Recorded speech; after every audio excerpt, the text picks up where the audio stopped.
ایک درویش نے دنیا کو ترک کر کے جنگل کو اپنا مسکن بنا لیا تھا اور درختوں کے پتے کھا کر گزارا کرتا تھا۔ ایک بادشاہ اس کی زیارت کو گیا اور منت کر کے اس کو شہر میں لے آیا۔ یہاں اس کو اعلیٰ درجہ کے محل میں اتارا جس کے ارد گرد نہایت عمدہ باغ تھا۔ پھر عقیدت مند بادشاہ نے اس کی خدمت کے لیے خوبصورت لونڈیوں اور غلام مقرر کیے اور اس کے کھانے اور لباس کا خاص اہتمام کیا۔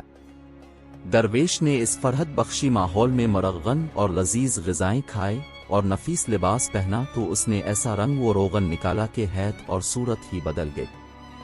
ایک دن بادشاہ قدم بوسی کے لیے حاضر ہوا اور درویش کو آسودہ حال اور مطمئن دیکھ کر بہت خوش ہوا۔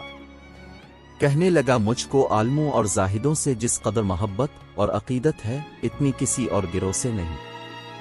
جہاندیدہ وزیر نے جو اس کے ساتھ تھا عرض کی، جہاں پناہ حقیقی دوستی تو یہ ہے کہ آپ ان دونوں گروہوں کے ساتھ بھلائی کریں، اور وہ اس طرح ہو سکتی ہے کہ آپ عالموں کو روپیہ دیں تاکہ وہ اطمینان سے درس اور تصنیف میں مصروف رہیں، اور زاہدوں کو کچھ نہ دیجیے تاکہ وہ زاہد رہ سکیں۔